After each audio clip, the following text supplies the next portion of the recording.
one, losing someone can be hard enough, but having no one to turn to or being alone during that period of time can really be stressful and cause anxiety. Having support is one of the most important things when you're dealing with grief and the loss of a loved one. On today's show, we're going to be speaking to someone who took her adversity of someone dying close to her and making that into something that actually impacts and helps other people globally. Hi, this is Joe Buzzattle, and welcome to the Secret Men's Business Podcast. On today's show, we're going to be speaking to Simone Nickels, and she's going to be talking to us about her new program that she's put in place in regards to Let's Talk About Grief. Simone, how are you? Hi, Joe. I'm very well. I mean, the world's a funny place at the minute with the I pandemic, know. but So tell how, how? everyone, where are you? Tell everyone where you are. So I'm based in London, England, and we're currently in our third lockdown. I mean, Right. it's just been a real tough year. How is it over there with you guys? Well, I don't know if you know, but Melbourne, Australia, where I'm from, we had the most strictest lockdown. Sure. So yeah, so I was actually in lockdown from March until the end of November, all that time. Wow. So it's really good now because we don't have any issues. It's like it's back to normal in a way. So we've got no cases. So it's really, really good to sort of be free again. But we had to go through all that strictness to get there. So I understand that you're a bigger population and so on. So before we start talking about the wonderful program that you run, let's talk about grief. Do you want to just maybe give the listeners a little overview in regards to you, in regards to maybe some of your history? Sure. So my name is Simone Nickels, and as I've already stated, I'm based in London in the UK. Last January in 2020, I suddenly became a widow at the age of 33. At the same time, I became a single mother to a 7 and 3-year-old. Um, I've spent the last year trying to pick up the shattered pieces of what life I have left, and I can only hope in time things will become more positive, and I truly have hope in this. Mm. So, if you don't mind, Simone, like you don't have to go into lots of detail, but do you mind sharing what actually happened to your husband? Like, Yeah, was it absolutely. was it an illness or? So, my husband died of sudden death, and I've just got an extract from one of my blogs, which kind of states what happened. So, I'm just going to read it out to you. Okay. So, I hear our 7-year-old daughter screaming from her bedroom. What's that noise, mummy? I'm scared. I hear a sound that I can only describe as an earthquake. I immediately run to our guest room.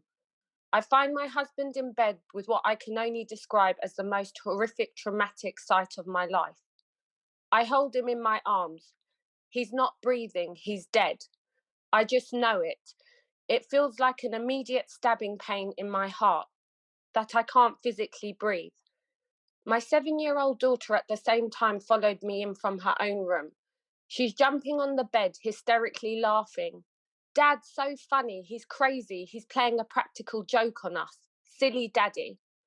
I call 999 while still holding my husband and watching my daughter's face turn to shock. My husband's not breathing. He's dead. Please hurry up. Please save him. I beg you. I'm asked a billion questions. Get an ambulance, please. I'm begging you. I give all my details and, in an absolute state of shock, start my poor attempts at chest compressions. Within minutes, the first paramedic arrives. He runs upstairs. I follow, and from the look of his face, I can see it's serious. I helped him get my massive, heavy, huge 18.5 stone husband onto the floor. He begins more immediate chest compressions and makes phone calls. Within a minute, there are 3 more ambulances and around 7 paramedics frantically running upstairs, as well as a heart specialist in my house. You okay? Yeah, Yeah. Do you want to continue or do you want to leave it at that? no, that's fine. You don't have to. You don't have to read it because like it's quite a It, it's I can feel it myself. It's quite a personal experience. It's written in a way that you can see it in your mind. So Of course. I've just got the last sentence. I'll read okay, that. So, Mrs. Nichols, we've done everything we can. We've been working on your husband for over 45 minutes. I'm sorry, there's nothing more we can do. I Yeah. could see the doctor's lips were moving, but I couldn't understand what he was saying. He wasn't making any sense. The ventilator is still on. Why don't you go and say your goodbyes before we switch it off? Brian had died of a cardiac arrest due to a complete occlusion of his coronary artery. Mm. Was your husband the same age as you? No, so my husband was older than me. Right, but he was So still was he still, like, youngish? so my husband was a professional stuntman, so he was extremely fit. Yeah. He was always at the gym. He done jujitsu, boxing. I mean, before he was a stuntman, my husband was a former professional boxer. Mm, So he was forever working out. yeah, and I And guess you don't expect something like that. So for you, when you said at the very beginning of the show, you said, "I'm trying to get my life back in order." So because it wasn't that long ago, I'm just wondering, like, because it's such a big thing to actually start something like a support group, like, let's talk about grief. What made you go into that? Was that something that you had thought about, or was it something that you needed? so what happened was my husband had unfortunately lost his teenage son to cancer. Okay. And when I first met my husband, he was going through his own grief. And where I saw Brian struggle with his grief in many ways, I was unable to help him. So during Brian's grief, he almost believed it was a taboo to talk about death, and he Okay. felt there was a lot of stigma around it. Mm, And I think once Brian died, I promised him I would never allow his death to be in vain. And yeah. I would never allow for someone to suffer in the way he did in his own grief. Mm, So I wanted to use his death to help other people. And so I set up an online platform in the form of a blog on Instagram. It's called Let's Talk About Grief. And I wanted to normalize grief through explicitly, openly, and rawly talking about my own grief journey.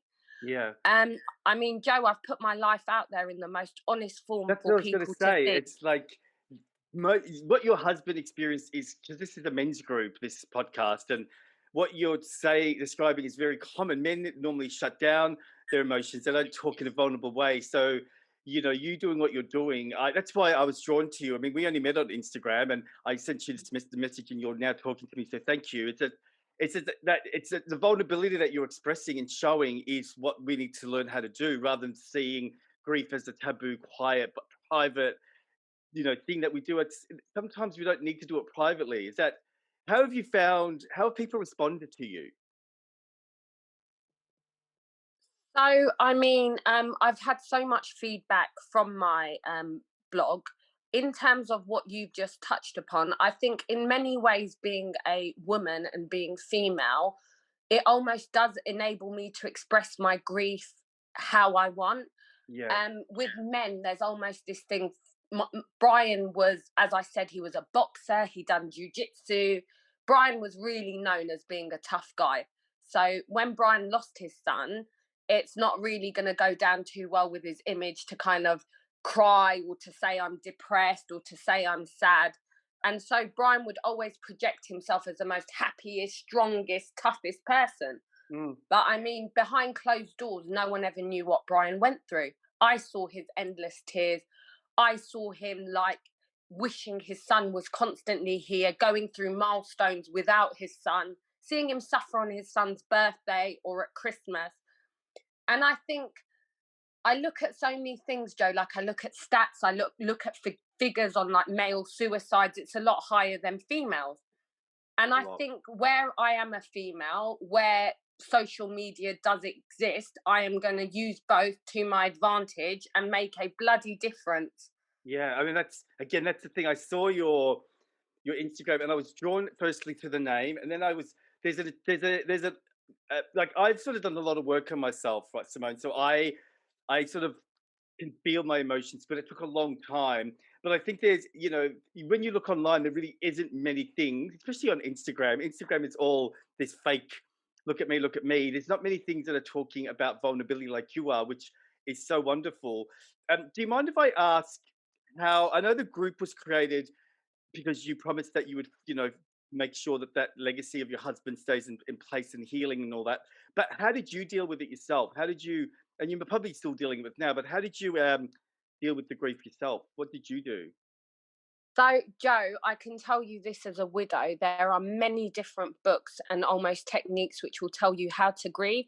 Go and Mm, throw them all out of the bloody window because they are a yeah, load of shit, if I'm yeah, completely honest. yeah. Grief does not, Is that because it's personal, isn't it? Or of course, so grief does not come in stages. It is not one way conforms all.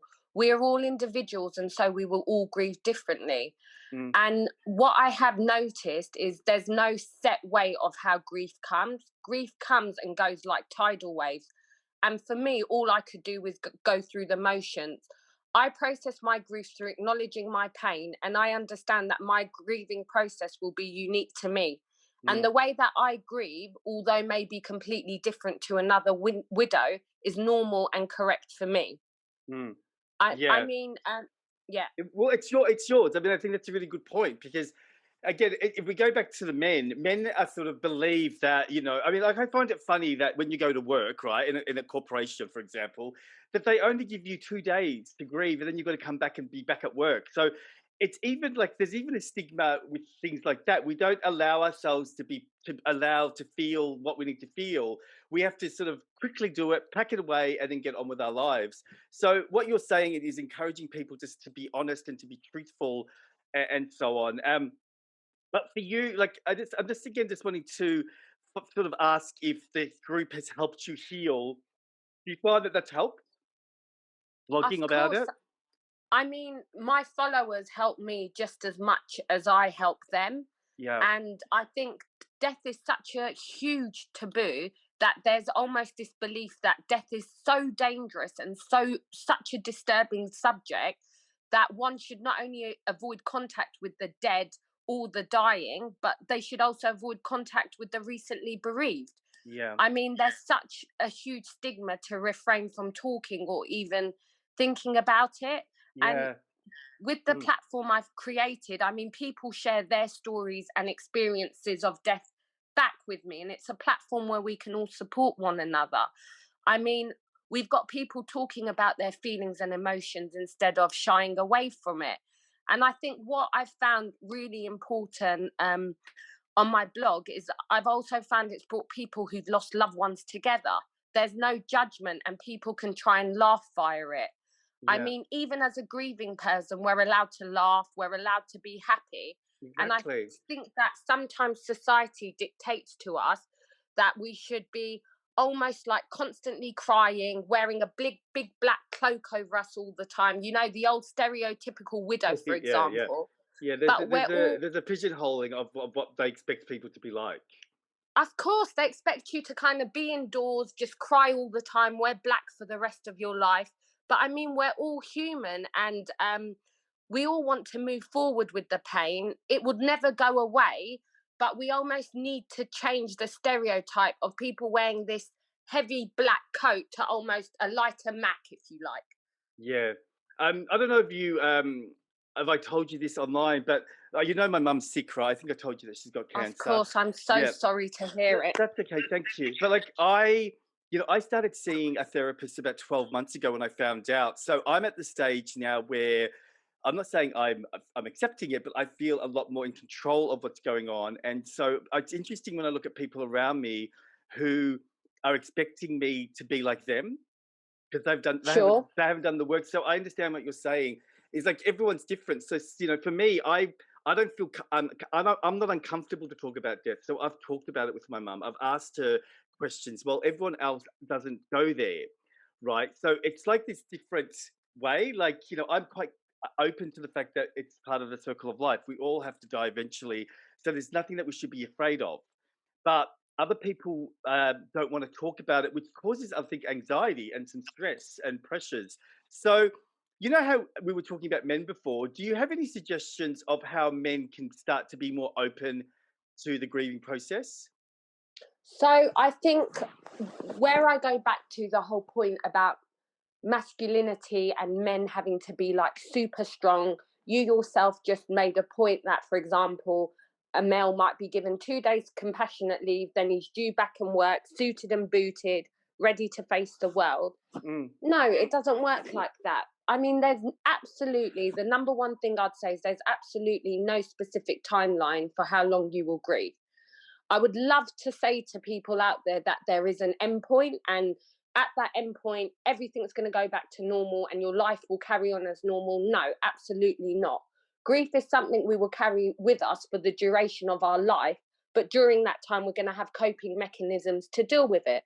The Yeah. number one thing I would say to a man is seek help in the form of a therapist. Don't Okay. feel that therapy is a taboo. Yeah. The biggest thing we can do is owning up to needing help. It doesn't make us less of a person. We all want to better ourselves. And I think therapy is a step in the right direction. And as I've said, like I think it's absolutely imperative to talk to people, talk to your loved one, talk to friends, talk to strangers. There is no shame. All of us at some point in our life are going to go through death, and we need to be more open with our pain and loss. We've Yeah. got to remember that the people that have died, they're souls that we loved and shared a future with. And no matter what we want, they just can't be erased. Death is the most guaranteed thing in life. So let's Mm. start being more open about it. Yeah. I mean, I totally hear you, and I embrace that. But do you feel that it is changing? Like, because you're talking about it a lot through your blog and your Instagram, are you getting a vibe that men are becoming more open and people are starting to talk about it more, or do you still feel like we've got a bit of work to do? So I definitely think we've got a lot of work to do. What I wanted to do, you made an excellent point, Joe. So social media now, I think of my children when I do my blog. Social media now is full of people with very pretentious lives, showing off their wealth, showing off. I'll be absolutely honest. We were doing this interview, and Yeah. you said to me, "Can you turn the video on?" And I said, "Joe, I'm homeschooling. I look disheveled. I look like I've been put through a bush. There's absolutely no way I'm gonna like go on video." So Yeah. that's a prime example. This is what social media does. It makes you feel like you have to create a certain image and you have to be a certain way. And I think in terms of, as I said, women have it easier. I'll be open and I'll say women have it easier. As women, we're allowed to be emotional. It's expected. You have things like women have periods, they're hormonal, they're going to be crying. With men, no, a man just has to be strong. If a man cries, he's weak, he's he's a Yeah. pussy. That Yeah. you have all these horrible like stigmas that come around it. No, it's absolutely not. I think i think massive changes need to be made. And I think me saying I'm crying, I'm down, I've had post-traumatic stress disorder. In one of my blogs, I mentioned right at the beginning I had soiled myself on the floor because I was in a complete state of shock. And I mean, these are things people are definitely not going to talk about. It's Yeah. things that need to be spoken about. Because if I'm sitting there thinking, having grief hallucinations, thinking I'm going mental, by me explaining it, someone else who's going through it might think, wow, I've experienced that. Someone else has. It's normal. It's part of the grief process. Yeah, yeah, and that's why I've asked you to come on the show because, my whole ideal of having the men's group is to teach them about vulnerability and all this. So this is a topic I didn't even think about this as a topic when I first started collecting information, but it is a very important topic. I'll give you a quick example. I remember when my grandfather died, I, I was quite fine because I went to the hospital, said goodbye, we don't get to the funeral, and I did not stop crying for like 7 hours. Like it was 7 hours of emotional release because I was holding it in so much, and then all of a sudden when the sort of funeral ended, I started and I couldn't stop, and everyone was telling me to stop, like everyone, and I sort of felt this pressure to stop, but I couldn't stop.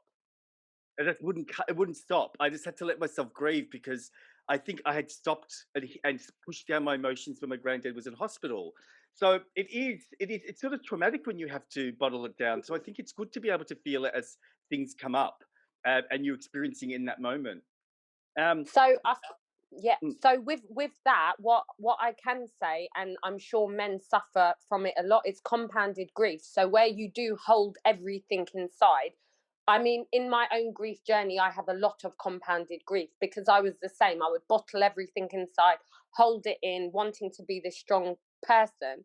But unfortunately, something as devastating as someone suddenly dying or losing someone, or any life event, you might lose your job, you might get divorced, something something huge like that is going to send a massive trigger that's just going to bring everything up. Yeah, and you can't, that's the thing. What you were saying before about men going to work and having to be strong, that's the thing. Is like sometimes you've got children involved. Sometimes you've got to get on with life with the children and with work and all that, and you've still got the pain. So you find a way to push it down, and that's when the compounded grief then erupts when you get triggered by an event or a date or a picture or something, and then you can't stop. Because I remember I had to like I remember thinking to myself, I need to hold it together because I'm a therapist and I couldn't go into my therapy room and be crying when the client so I had to I was able to switch it off, but it came out at the funeral. So I was just able to come out. Can I just ask I'll ask you one last question before we let you go. And because you're so young, what do you feel um this might sound like an odd question, but what do you feel is the impact of you losing someone at a young age versus, say, losing someone when you're way older? Like, what do you think? I don't know if you've processed this, but what's the No, impact of? Yeah, I don't think I think that's a very relevant question. I mean, I've got a little segment where mm, I was thinking about how the loss impacted my life. yeah, And I mean, just in terms of me being 33, my whole life got turned upside down. And I mean, the losses the children and I faced are endless. And as life continues without Brian, newfound losses arise. So where people just think I've lost my husband, it's much more than that. yeah. It's First everything. and foremost, I lost my husband and my children lost their father. We lost our normal. I lost my shared past with Brian. I lost all the inside jokes we had together. I lost my best friend. He was my confidant. Brian and I had many dreams for our family. So when Brian passed away, we lost all those shared dreams.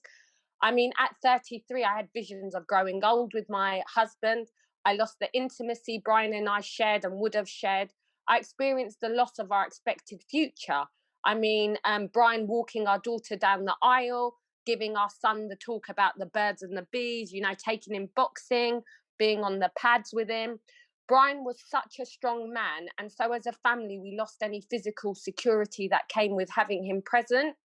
As a widow and at the age of 33, I felt even more vulnerable and exposed as you don't have a man behind you supporting you and protecting you. Um, Being a young parent, I lost my co parent. I lost emotional support when Brian died. Brian and I were a team, always consulting in each other. So I suffered a decision making loss, the loss of routine, the loss of tradition. Brian was the breadwinner, and the children and I lost all income and financial security that came with Brian. I think being young, I faced the loss of Brian's friends, our couple friends, to an extent, the loss of his family. Um, and then it's like the losses my children faced. My daughter lost part of her innocence witnessing the way Brian died in the manner that he died. No child should have to face the Yeah, ordeal my child faced. I mean, I talked it's to a endless, isn't it? yeah, I talked to a lady. I also want to be very mindful here because I talked to a lady from my church who lost her husband recently, and she's a lot older than me. And I do think they had such a beautiful life together. They had a long life together, but it doesn't lessen her pain that Yeah, I'm younger. It yeah, doesn't lessen her pain because I think, in terms of my pain, I had 11 beautiful years with my husband. And unfortunately, I should have had many, many more years with him. But an elderly woman, she's had like 50 or 60 years. So it's like at the it's beginning, Joe, I personal, was isn't it? It's personal. It doesn't matter the time. It's your loss, and you'll feel your loss. I remember, like, right at the beginning, I was absolutely infuriated because someone had made a comment such as, "Oh, I know how you feel. I lost my dog." Oh, And I sat there. No, no, no, no. So obviously, I sat there and I was like, "Wow, you're comparing like your dog to my husband." That's the first thing I said. How can you? Do you know? Like in time, I've learnt Mm, perspective is everything. To that person, they may not have had a family. That dog may have been the only thing in their life. yeah, That dog may have been the equivalent of a child. That dog may have given them comfort with the most traumatic pain they've ever felt. And I think, like, within our grief journey, what we have to do is focus on our own journey. You yeah, must not say, my journey is worse than yours, my journey is better than yours, I've had it worse than you. All we have to do is kind of stay in our lane, focus on our own journey, and just be mindful of others around us. I mean, it's like I thought people were really nasty and horrible because they weren't crying over Brian every single day. So I'm like, show some emotion. How did I not know they were? Do you know what yeah, I mean? How did I yeah, not yeah, know at home they weren't crying? Or definitely. just because they weren't married to Brian, how dare you grieve for him? Yeah, The world doesn't work like that. And I but, think through mm, getting help through various techniques, I'm slowly starting to discover these things. yeah. Can I ask again one before we go? Is have you noticed? Has there been like people reaching out to you in the UK because of COVID? Because there's been So so many people I'm passing away. I'm very, very blessed that I have followers all over the world. And that's the beauty of Instagram. You can have followers worldwide. So I have followers from India, America, Australia. I have Mexico. I have a Chinese follower. There are so many deaths happening with COVID. I mean, I would say maybe every fortnight, there's a new widow on there. There's someone new who's lost children, grandparents. It's COVID right now, with COVID happening, I think more than ever, we need to normalize death and normalize grief. Yeah, I mean that's one thing I noticed in Australia. They talk about the numbers, but they never talk about people dying. Like it's all hidden around. It's like this, big secret. I mean, I guess they're trying to not scare people, but you're right. If we don't talk about it, then we're not going to learn to grow, isn't it? Like we're going to continue to keep it like a shunned secret that we don't tell anyone else.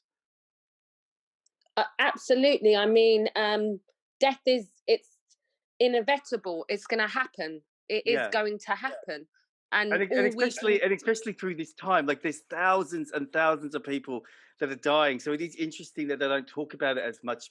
They keep it's all about the vaccine. It's all about wearing masks, but they don't talk about the other thing. And I do think it's got to do with not causing fear, but it's interesting. If people are talking about it anyway, they're sort of saying what I'm saying. People are saying, what happened to the dead people? Like, where did they go? Like, because everything's secretive. It's sort of like, don't talk about it. Don't bring it up. So that way people don't worry.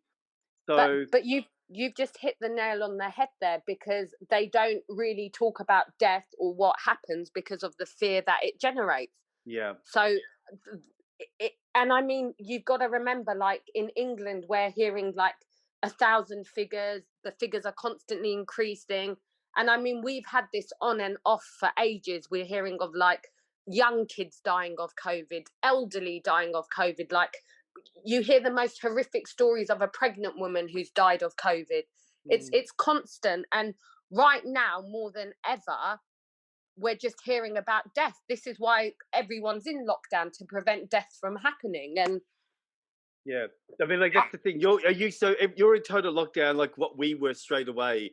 So I guess because you had different stages, didn't you? Earlier, you had the summer free, and then I guess in some way we complained so much about being in lockdown, but to have no people infected or no people dying is a big achievement, I think. And I think that now the rest of the world took notice of what Australia was doing, so they can prevent people from dying because it's a bit risky, this COVID thing. Some people want to continue life and some people want to lock down. Some people think it's not relevant. But at the end of the day, anything that we can do to make people survive is a big thing.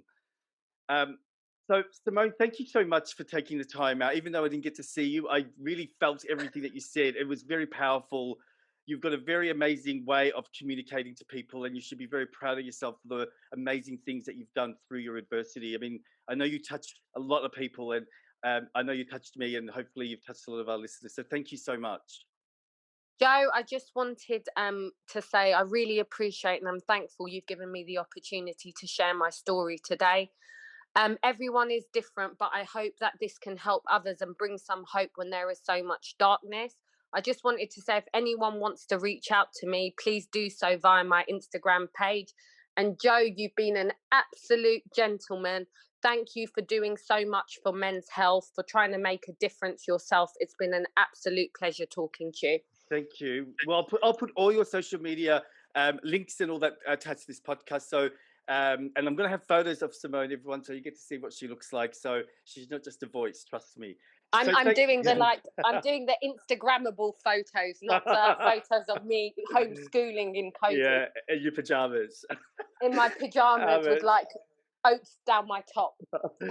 Thank you. You've been listening to the Secret Men's Business podcast. So the podcast is out on Mondays and Thursdays. So make sure you hit subscribe and make sure that you get notified every time a new episode's out. Okay, everyone, have a great week. Thank you for being part of this podcast. It was a very sensitive topic, and I hope you enjoyed it. See you next time. Bye.